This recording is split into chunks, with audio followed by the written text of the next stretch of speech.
Almost a tale of two innings there.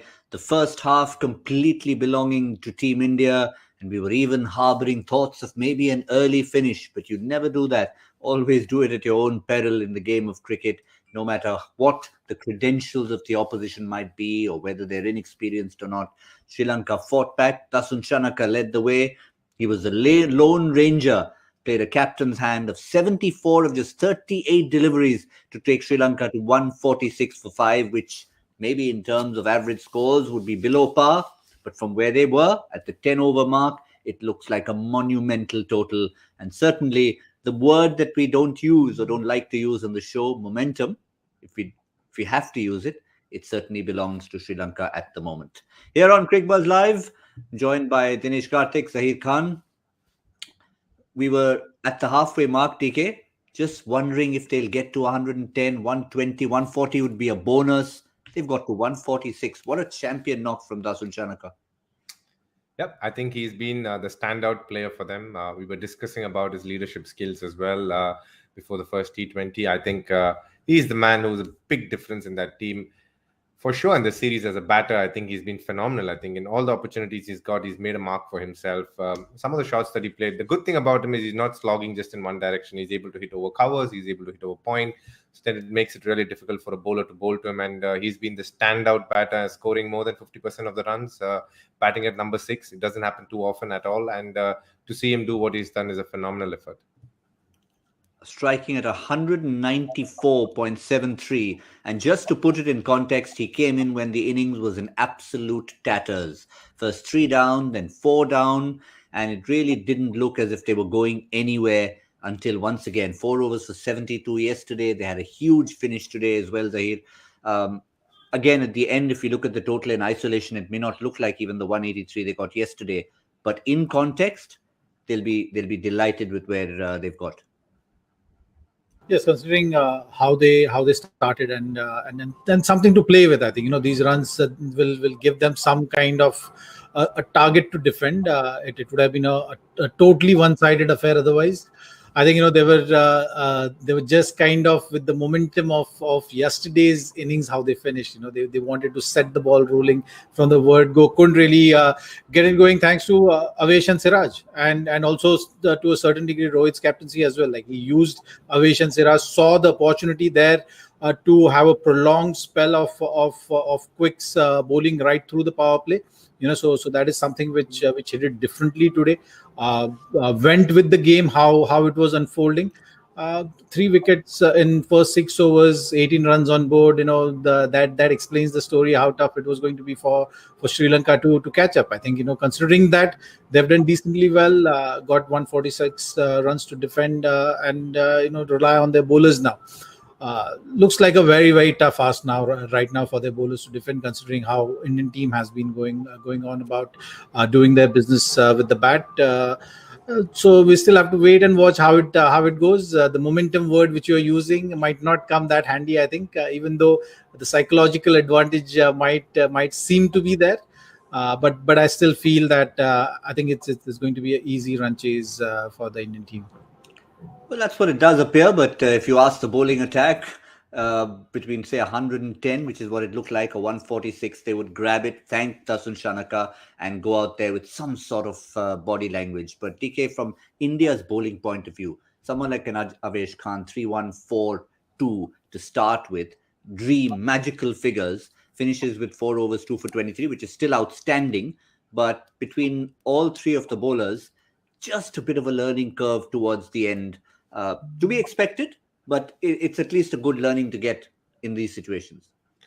Yes, it's good you use the word learning, because if you notice, Harshal Patel, I think, learned from the last game, just didn't depend on a slow one, bowled a bumper, bowled one into the body. So you could see how he changed it up, and that's what happened. This is what Zach was speaking about yesterday. Sometimes as a bowler, you need to learn, and that's exactly what he's done. Avesh Khan, definitely, if he plays a game tomorrow, he'd be much better. But it's not going to happen. But he bowled a brilliant first spell, something that he can be really proud of. Shows his skills and his ability to move the ball with the new ball. He's always known to be great at the death. Yes, today he went for a bit of runs, but you could see why, because a set batsman batting on 50 and the ball coming on nicely, and a slow one still managing to come on the bat, and a batter like Shanaka, who's in top form, obviously putting away a few balls. Great to see Siraj as well. I thought he bowled a very good over the 17th over. So some nice bowling changes, 4 different overs from 4 different bowlers towards the end, which is good. Sometimes I feel as a death bowler, it can be too hard to bowl on very flat wickets consistently. It was good to see 4 different bowlers bowling the death overs, and that's one of the reasons why we were able to restrict them, even though they were going great guns in the middle. Say your brief report card for India's bowlers in the last 4 overs or so, especially after the start they had. Harshal, you already talked about. Include Avesh Khan and Mohammad Siraj in that. Well, I think you can't look too much into it, because the Shanaka took it on from where he had left in the last game. He's the main power provider for the Sri Lankan batting lineup, and he's done a good job. On the whole, I would say that it has been a terrific day out there for the bowlers. It's just that how they started, how they built the pressure. Rohit used the bowlers, as I mentioned earlier, differently in today's scenario. Used the spinners right till about 18 overs. So that was something different as well. But on the whole, I think the bowling was fantastic. They set the tone right from the word go, created those pressure scenarios in the middle overs as well, and towards the end in T20 format on a good track. That is just, to me, is a reflection of how good a track has been so far. So on a good track, you are going to leak some runs, and that's what we saw. But even though you have seen Sri Lankan batters batting at a good pace towards the back end of the innings, it is still not going to be enough, is what the feeling I get.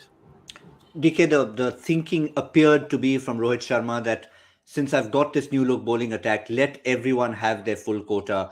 Jadeja obviously missed out. Huda and Venkatesh Iyer were not needed. But with the likes of Bishnoi coming back in, not getting enough chances, Kuldeep coming back in, I think he was always going to give everyone 4 overs unless someone went absolutely for too many.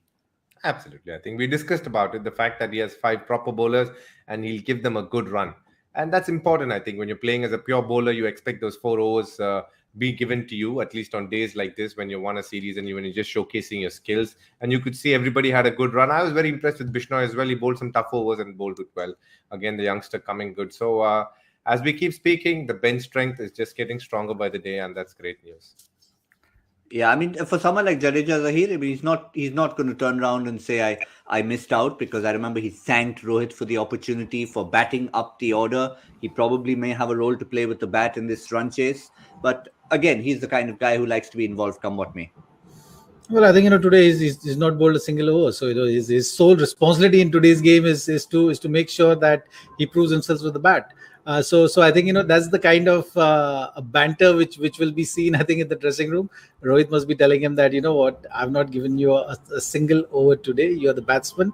Think like one. Go out there and do your job.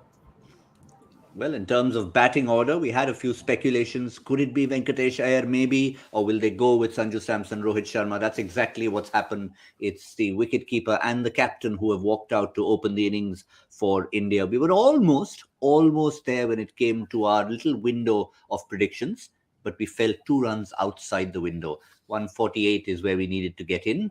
So we have one more shot at it. Power play, DK, India, 6 overs. I'm going to go for 51. Power play 51, chasing, it's almost 100 runs to go. So here, more than that, less than that? I'm going to go 45. 51, 45. Similar, very similar. Exactly what you had yesterday, I think, which was spot on by missing by 1 run. How about 40, and even 40 in 6 overs? That's what I'll put in there. 40, 45, 51. That's India chasing a lot more than they had expected at the 10 over mark, but perhaps the kind of total that they would have settled for at the start of the innings. How they deal with it? Will it be 6-0, 9-0 if you include those ODIs for the West Indies? Well, we'll find out at the end. For now, 10th over Combox is where we'll see you next. For the mid-show, it's all from Cricbuzz Live.